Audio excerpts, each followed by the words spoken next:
The analytics show that 60% of you do not make it past the introduction. And that's a shame for that 60% because I want to share a story with you today, other 40%, that will teach you a little bit about CDH and maybe something else.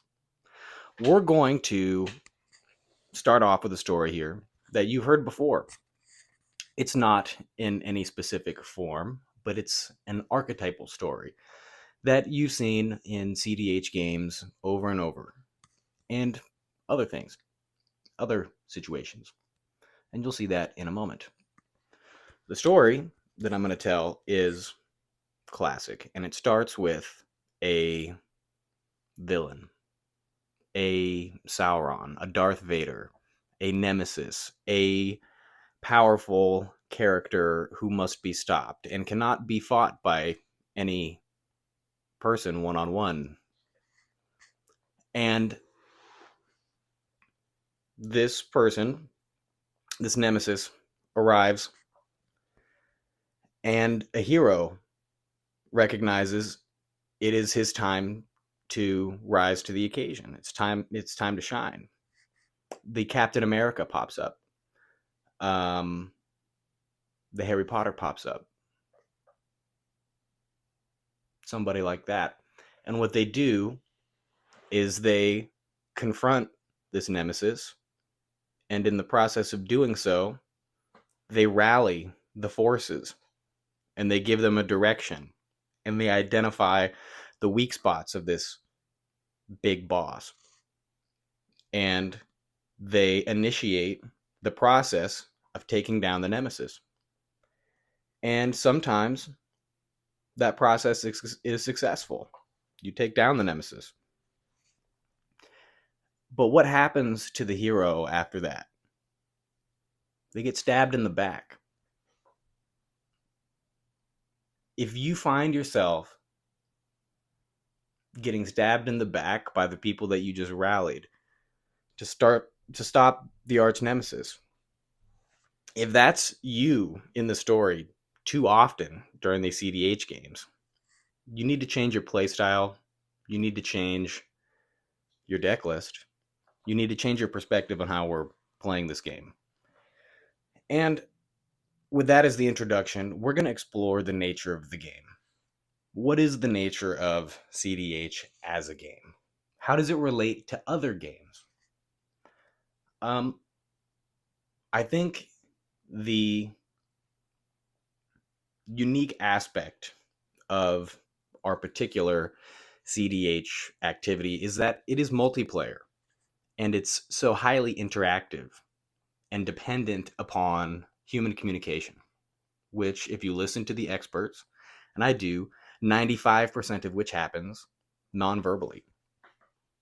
So, right there, if you just take that as fact, adjust the percentage, down 15%, adjust for error, say it's, 80, 70, say half, say 50% of the communication that you're doing within this cEDH game is nonverbal.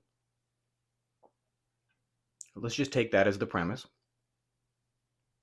right? Let's view a couple of other things. We're typically, not me, using the same tools. Everybody knows what everybody's deck list is, trying to accomplish for the most part. Um, and the only variable is the politics. How do these really high level players go in with the deck list that everybody is familiar with and that they know is a high level player and a big threat, and they still come away with the win? What's going on there? Really high level politics. That's what's happening right now because they're using the same tools you are. It's not like they are choosing to play a different card at a different time. What they're doing is creating different times to play different cards. Do you see? They're not playing different cards than you at different times. What they're doing is creating different times for them to play the same cards as you. It's really important to understand. And they're doing that using politics. Half of which, if politics can be understood as some form of communication is nonverbal. If we take that as the premise, all of these separate facts put together, that creates a couple of questions as it relates to cEDH as a game. If there's huge discrepancies in the way their communication and the politics is enacted person to person, player to player, and that creates a discrepancy in win rates, how does the difference between spell table and in real life play affect your win rate? I don't know if I articulated that perfectly, but essentially, if we take all of those individual facts to be true, and the communication style that you're having through this mechanism results in one set of outcomes, and your in real life politics results in a different set of outcomes, what are the variables and how can we control them? What are the variables for in real life play that we can control? And what are the variables for spell table that we can control? I think that the beginning process of identifying the discrepancy between the two will again reveal those variables that we can work on. What my point is, I don't know if I have a good way to wrap that up. What my point is, I suppose, is that we need to look further into the politics of this game and the nature of the game. That's where I was going with it. The nature of the game and the way that the politics relates to it is dirty, mean, unforgiving, backstabby. And I think that there's a lot to be learned from the more practical side of philosophy. But I'm talking about Machiavelli's on the mind because it was suggested to me. I don't want to say that that's, and he's like the archetypal person that you should never embody him as a person, but I think that you can take some of his political philosophies, and he's at the extreme end of what I'm trying to describe, so he's a great example, and you can employ that in a small scale within the game that you're playing in order to get more wins. And it's is that skeevy? And you're just oh my goodness, that just sounds terrible, but it gets the wins.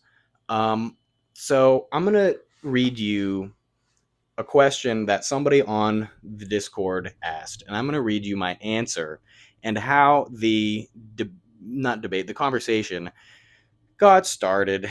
And it was about a few different cards that had come out, one of them being Diversion Unit. And as I'm looking at it right now, so I want to feed you this idea while it's fresh, and it's totally different. So just take that idea, put it on pause, hear this for a moment, then we'll go back. It says, it is important to differentiate between cards that help us arrive at a winning board state and cards that perform well once that board state has already been achieved. There are cards that are able to do both, such as Artificer's Assistant. It filters to our essential cards and helps sustain top deck casts once we begin to start our loop. Unstoppable Plan does not help arrive at a winning board state. It only helps leverage an already desirable position. Ultimately, this is why Unwinding Clock, KCI, Unstoppable Plan, and several others are in my win more category mentally. So anyways, we're going to read the response to that. He said, interesting, makes sense. I was concerned that opponents would force you to use Diversion Unit to stop a win before they use counterspells because it's on board. Has that been an issue? And this is where it's going to loop back to politics with my answer here. Diversion Unit is an artifact. It's like Malevolent Hermit, except it only hits instants and sorceries, not just non-creatures like Hermit does. And it doesn't have the flashback ability, but I like it because it's an artifact and I need kind of protection and top deck casting stuff. But they're asking about Diversion Unit because they see that it's on board. Do you get bullied into using it when other people have interaction? So again, the question, I was concerned that opponents would force you to use Diversion Unit to stop a win before they use counterspells because it's on board. Has that been an issue? Here's my answer. Never. And I didn't really have, and I'd never familiarized myself with Machiavelli. I watched one video of him before we started here because of this conversation. That was it. because I knew it was going to pop up and I wanted to have a little bit of an idea. I watched like 30 minutes of just like a quick rundown. But my point is, I said, never been an issue. You can insist they show you their hand in exchange for using the disruptor, and they likely won't. Make it clear you're willing to die with it on board. Confuse them with your politics and refuse to negotiate squarely when they try to make deals or bully you into things that aren't in your favor. Pretend to not understand the terms and why it would make sense for you to use it. Reverse the bully. This requires an amount of weaponized incompetence and a humble ego to achieve. They will think you're stupid, but in the end, they will have used a counterspell when they didn't have to, and you will still have a diversion unit to protect your win. That is what I told him. And his response was, "That's amazing." And then I just linked to The 48 Laws of Power by Robert Greene, because I'm a huge Robert Greene fan.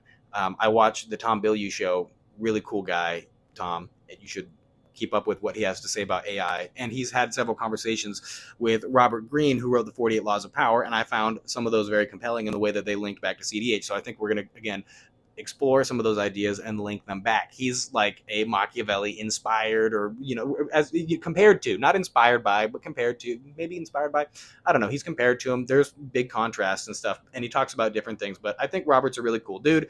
But 48 Laws of Power, he wrote that, and somebody responded, Danny here, we're pulling out dark manipulation politics and MTG before GTA 6, with a crying emoji there. And yeah, so that's what we're doing.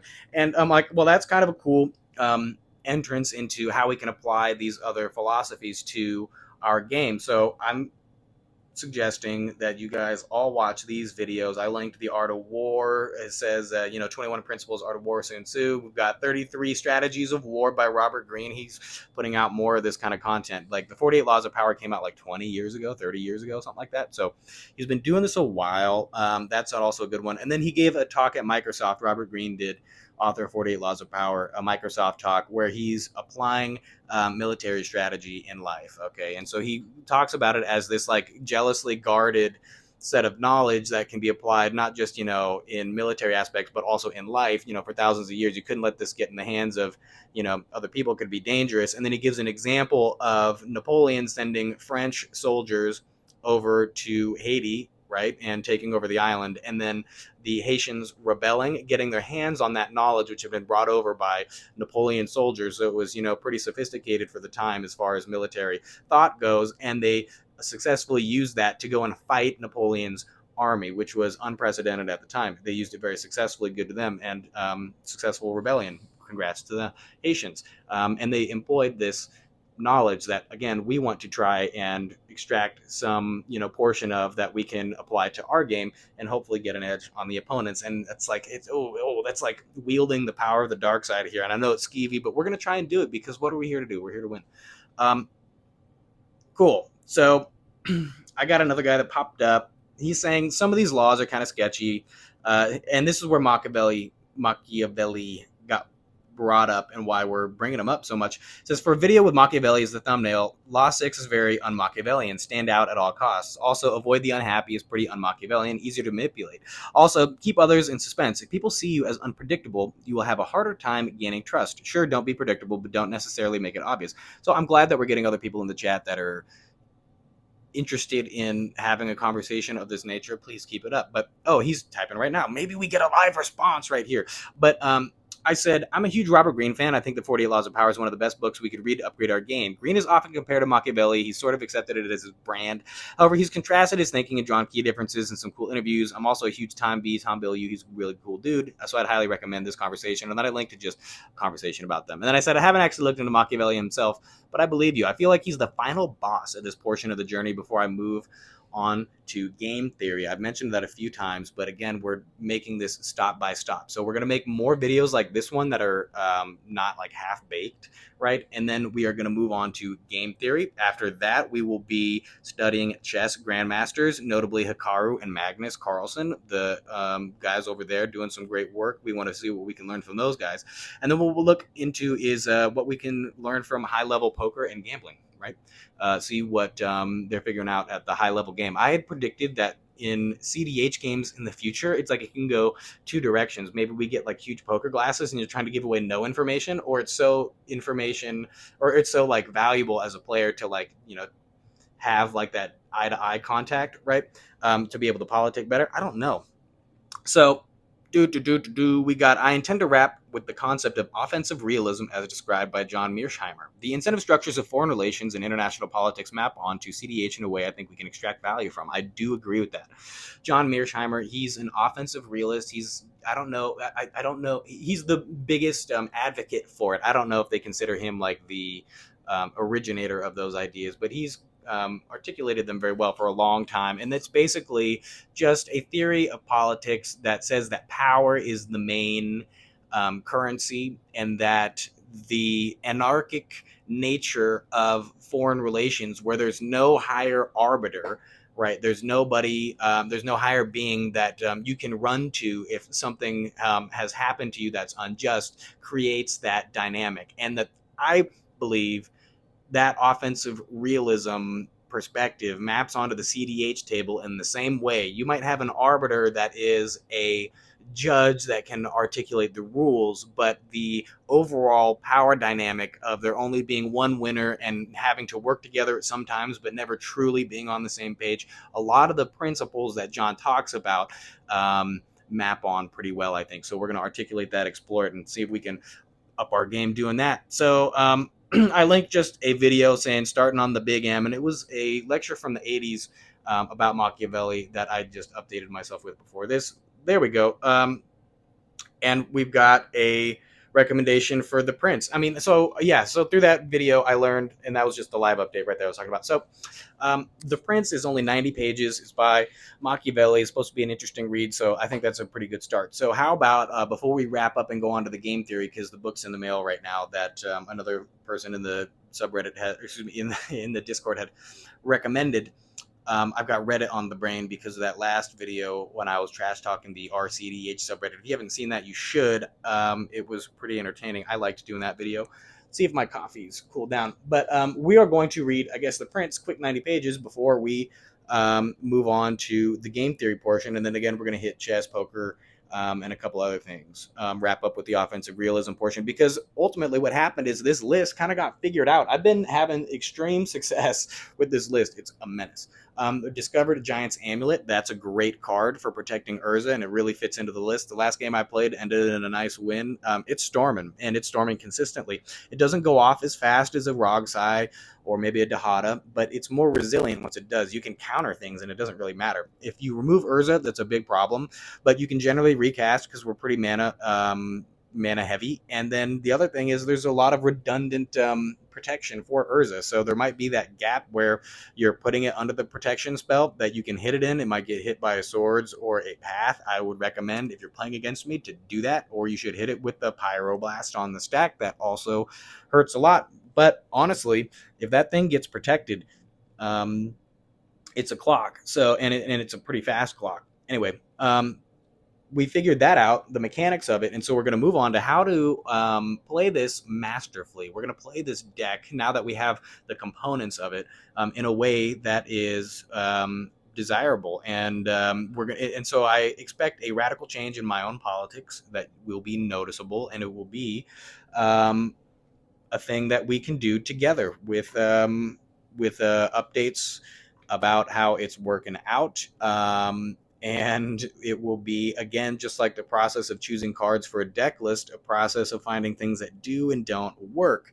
You have to be willing to explore new options, and don't just have your politics be like your default setting is just what you employ in game. You know, it shouldn't, you should have intentionality to the way that you politic. You know, you should be making specific decisions and learning more about it, rather than having the decisions that you make be somewhat passive. The way that you shuffle your cards and hold them in your hand, and where you put them, all of the small things, the details, all of that stuff that gives away certain information or could give away information, your nervous ticks, be aware of what they are. All these things, I anticipate that we hear about some stuff like that from poker players. I guess that's a stereotypical thing that they would talk about. Things like that, where you might be giving away information in this communication that's not verbal. It's not everything that comes out of your mouth that is relevant. Again, we're going to push more into that because I don't have a whole bunch to give you right now, but I think that point is important to take home. So again, wrapping up the video, do not be the person in the story when Sauron, when the dragon comes, when, yeah, a dragon's a great one, when the dragon comes and it's going to destroy the whole village and win the CDH game, and you're the hero that comes to, slay the dragon, and you rally the town, the village to do that, and you basically partner with the mercenaries of the bandits next door in order to do it, and then you go and lead them. Don't be surprised when after you kill the dragon, they stab you in the back to go and take the dragon's hoard of gold. That's what the whole thing is about, is the gold. They want the gold for the village. They're going to come destroy the village, and you're looking at the village as this, oh man, we can't lose, we can't lose, right? The destroying of the village is the losing, but really what you're trying to do is get the dragon's gold. And that's why you're trying to kill the dragon. It's because it's basically got the win in hand if you don't stop it, right? You see how that analogy maps on? So what you can't do is be the guy that's taking all the mercenaries and the bandits and being like, okay, we're going to go kill the dragon so it doesn't, win the game, which they view as destroying of the village, their loss. So we don't lose, you know, because that's how you have to frame it in order to get other people to do what you want in a CDH game. You're going to be like, we're going to lose if, rather than I'm not going to win if, but we have to, that's really how you have to communicate. But really what you have to try and figure out is how can we make deals that recognize that what we're trying to do is win, right? We're not trying to prevent this guy from winning, like slay the arch nemesis. Like, yeah, of course we are, but we have to, again, like, position ourselves in a way that we don't get backstabbed. So like we're deploying, we're being somebody else in the story. Like we're just like I was sitting there trying to come up with a solution from being in that position, but there isn't one. There isn't one. Like I went through all like I can't find anything. Like there's no way to unscrew yourself from the position of being like, okay, we got to go and stop the big guy. I'm going to deploy resources in good faith. You guys follow me up, and you don't win after that very often, so stop doing it. And that was what I found was a big problem with the original Urza list. That's kind of why I stopped playing it. It was big 3-mana revealed tutors, right? Like fabricates the best, one of the best tutors that we got, other than like, transmute. It's pretty sweet. But anyways, my point was, it's like, that's a big old revealed game plan. So like you're open to the ire of one of those guys I just described at the table. You like become the dragon, even though you're like not really. And then also you're expected to do the heavy lifting of a mono blue deck and do all the follow-up. So even if you're actively trying to not be table police, right? Even if you don't want to be the guy that is taking lead and pulling other people into it, you get naturally pulled into it by the table politics, because they're like, I know you got something, like you got a thing, you got to, like, so you almost like you get bullied that way, because the guy who's trying to slay the dragon is not a sucker. He's a CDH player. He's been doing that for a while, even though he's putting himself in a bad spot, and he's still going to get you to throw things in there, and you either just have to say, no, I'm not going to do it, and that's how we're going to politic this thing. These counter spells are for me, and we're either going to like lose, I'm gonna die on board, like do the diversion unit thing I just explained, like that, or you I don't know, like if you're one of those guys on the side that's getting dragged into it, tossing counter spells at things, like I think you got to be more stubborn, like, or you kind of risk being dragged down under, and leaving it to the other guy that's not getting politicked into it. So it's like suddenly it's like you and you're getting politicked into throwing stuff at the nemesis who you hold down, successfully. So you deplete your own resources, so you can't get through. You deplete the resources of the nemesis because you're getting politicked into it by the hero that never wins. And then the other guy at the table comes away with it. Like there's a balance to all of these things. And you can articulate it through stories, and that would be the natural outcome. It's like the balance of power in this, like it's a finite sum, like zero sum thing. Like if this dude is number one at the table, identified as such, and we're pitching things at him, and the other guy just doesn't have anything to pitch, and he happens to be on a mono blue Urza list, he just like is that bullying, or is that just like being a parasite, basically? Like, and here's the development in thinking that I had over time. I used to be one of the Urzas that threw interaction at everything. I was a table policeman and it sucked and I didn't win anything. And I referred to other people's lists that just didn't have any counterspells, couldn't interact with people who were trying to attempt to win. I referred them as parasite decks and I was really resentful towards them. And I hated playing with them because I felt like I couldn't protect my own win while also stopping other wins. And my deck wasn't fast enough in order to actually present wins before me being forced into the decision of, use the interaction or lose. Right. And it's like I hated that. And I'd be resentful towards these decks that were, again, like win after decks. I'm like, oh my goodness, like you just wait for me to throw my interaction at the guy that's going off. And then you just win right after. And I can't, my deck isn't prepared to win yet. And it's just like you sit there annoyed the whole time while, the arch nemesis, that you keep stopping is popping through every once in a while and getting his win rate. And then the other guy's getting his win rate because you pitching interaction at the guy that's consistently popping off and then not having anything to win yourself, and then the other guy being in a good position because he's got a window to jump through, and the other who knows about the other person, that's just another guy you got to compete with. So it's that position. Please don't be there either. That's no fun. Am I telling everybody to be selfish and greedy and play turbo decks? I don't know. That's kind of the conclusion. That's kind of what I'm getting to. And are there ways to I don't know. That's kind of where we're at. Just don't be those guys. I can identify what I don't want to be, and in the meantime I'll play turbo and it seems to work. But I don't want to be the guy that's, again, rallying the troops to slay the dragon, or the guy getting dragged into it by that guy and then not having anything to win, or anything of that nature. So anyways, we're going to be exploring more ideas on this channel that relate to our game, less mechanics, because you guys know how to use, you guys can look up the primer of the deck that you're playing. You don't need me to explain how to play cards and in what sequence and all that stuff. Like you don't need to come here for that. What you need to come here for is like another perspective and lens and a way to like view the game that can change how you think about things in a way that ups your win percentage. And like that's a conversation I don't see happening a whole bunch. It's mostly like, here's a card on a screen, or here's some gameplay that you can watch, and it's like, what would be more interesting, maybe I'll do this, is like watch the gameplay, come away with lessons from it, take snippets of that, and then hand it out and be like, I think that was a dookie play, let's analyze that. I think that's kind of more interesting. But another thing that we could do also would be analyze bad politics, because like I've been straight up with people where it's like post game I'll just be like, they'll be like, why, and I've said this in tournament. I'll be like, first off, like, if you're criticizing my opinion in a tournament, it's like, cool, whatever. But if like you're not entitled to my justification, right? I'm only going to give it to you because I want to. So if you're like kind of badgering me, saying it's a bad move, and insisting on a justification, it's like, I'm not obligated to give it to you, and I don't really want to. How did I get on that topic? I don't know. Okay, we're gonna wrap this thing up. This is what happens when I don't have my coffee before the day starts, and this mug, man, it just keeps it too hot. Let me see. I'm going for a sip. We're ready. We made it.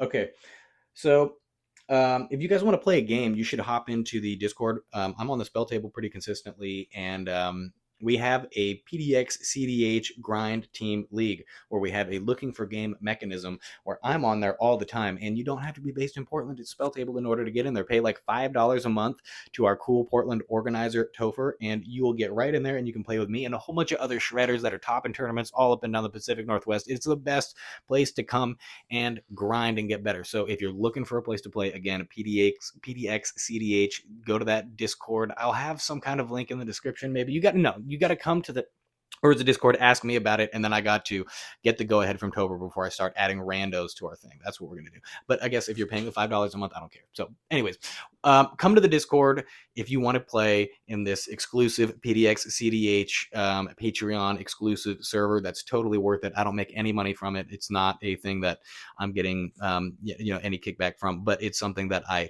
absolutely endorse, and I want to see you playing there with me, getting better together. So ask me about that in the Urza Discord, which is linked in the description. And I'll see you next time. PDX cEDH, that's the place to find that again. And you are watching cEDH Unhinged with Elisha Royal. I definitely didn't just almost mess up my own promo. All right, see ya.